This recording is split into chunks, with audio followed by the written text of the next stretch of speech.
Cardano dan Solana serupa dalam banyak aspek. Keduanya adalah proyek yang mendukung kontrak pintar dan memberi komunitas mereka akses ke banyak fitur di ekosistem keuangan desentral. Masalah skalabilitas yang diselesaikan oleh Cardano dan Solana telah membuat dua proyek mata uang kripto menjadi pesaing langsung Ethereum, yang memiliki keuntungan nyata sebagai akses awal. Sama seperti Bitcoin dan Ethereum yang mengikuti jalur kebebasan yang serupa, begitu pula Solana dan Cardano. Solana dan Cardano telah menikmati kenaikan kumulatif selama bertahun-tahun di pasar kripto. Peta jalan Solana dan Cardano mencakup visi proyek inovatif yang telah dimulai sejak rilisnya kontrak pintar masing-masing. Analisis telah menguraikan apa kelebihan dan kekurangan Solana dan Cardano dalam memutuskan pembelian yang lebih baik. Solana populer karena kecepatan transaksinya yang cepat yang belum dapat dikalahkan oleh Cardano atau Ethereum. Di sisi lain, Cardano unik karena mekanisme validasi proof of stake yang luar biasa dan dikerjakan oleh para ahli terbaik di bidangnya. Pasar kripto dipenuhi dengan proyek-proyek baru, mapan, inovatif, dan meragukan yang masing-masing mengklaim sebagai proyek terbaik. CoinMarketCap telah mendaftarkan lebih dari 9.300 proyek kripto, dan sebagian besar koin ini termasuk dalam kategori koin micin atau bahkan koin sampah. Istilah riset mandiri sering digunakan untuk mewakili penelitian di antara investor sebelum berinvestasi dalam aset kripto apapun. Karena penelitian yang tepat akan menunjukkan nilai dan potensi penggunaan aset kripto di masa depan. Penelitian yang memadai diperlukan untuk meminimalkan risiko dan menghindari proyek yang meragukan. Perbandingan objektif dari dua aset kripto, Solana dan Cardano, dapat memberi investor gambaran umum tentang apa yang harus diwaspadai dalam investasi masa depan. Cardano dan Solana telah menikmati perjalanan yang baik sejak debut resmi mereka.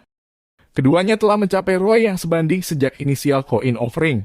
Cardano telah mengalami peningkatan nilai lebih dari 445x. Sementara Solana duduk di belakang Cardano dengan sekitar 434. Angka di atas adalah nilai yang menguntungkan bagi Solana yang diluncurkan setidaknya 2 tahun setelah pembukaan jaringan Cardano. Solana dan Cardano telah sering dicap sebagai pengganti Ethereum, tetapi Solana menggemakan keyakinan ini dengan kecepatan transaksinya yang tinggi, skalabilitas, dan biaya transaksi yang rendah. Meskipun penilaian cenderung paling optimis dari jaringan Solana, tetapi itu bukan berarti tanpa kecacatan. Sejak diluncurkan, jaringan Solana telah mengalami lebih dari 6 pemadaman yang mematikan seluruh jaringan secara total, dan membuat pengguna terjebak dalam transaksi.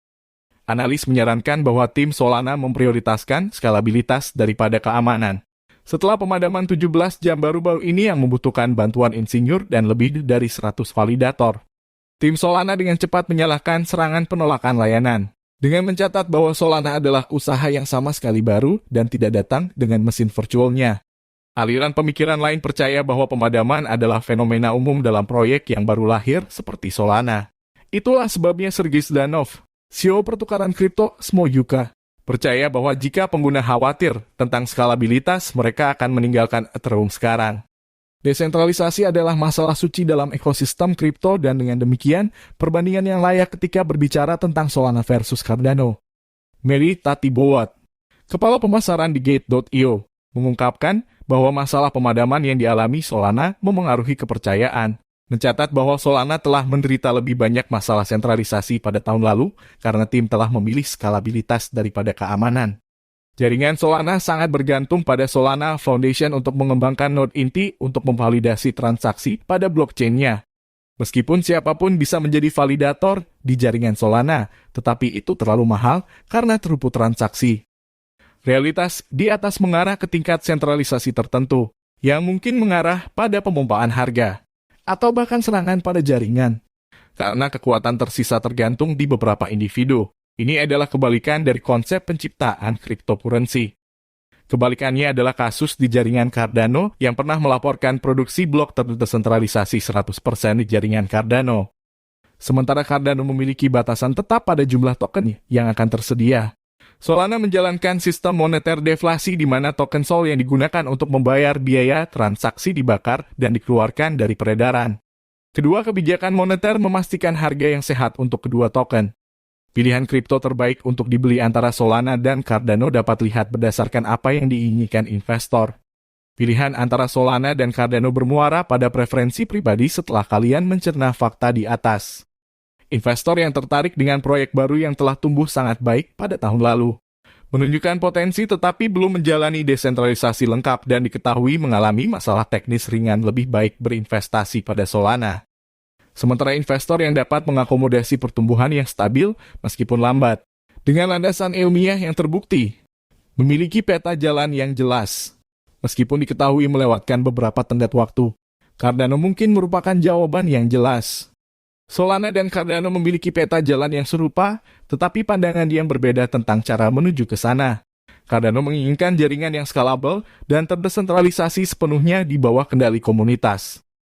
Solana menawarkan penggunaan transaksi cepat yang tidak akan kita temui dimanapun di ruang kripto, dengan biaya rendah namun jaringan semi-desentralisasi. Solana dan Cardano adalah proyek ambisius dengan komunitas yang berkembang, yang menawarkan kepada pengguna pilihan antara stabilitas dan transaksi cepat. Sangat penting bagi investor untuk memilih preferensi mereka tanpa sentimen apapun, tetapi dengan fakta seperti yang disajikan.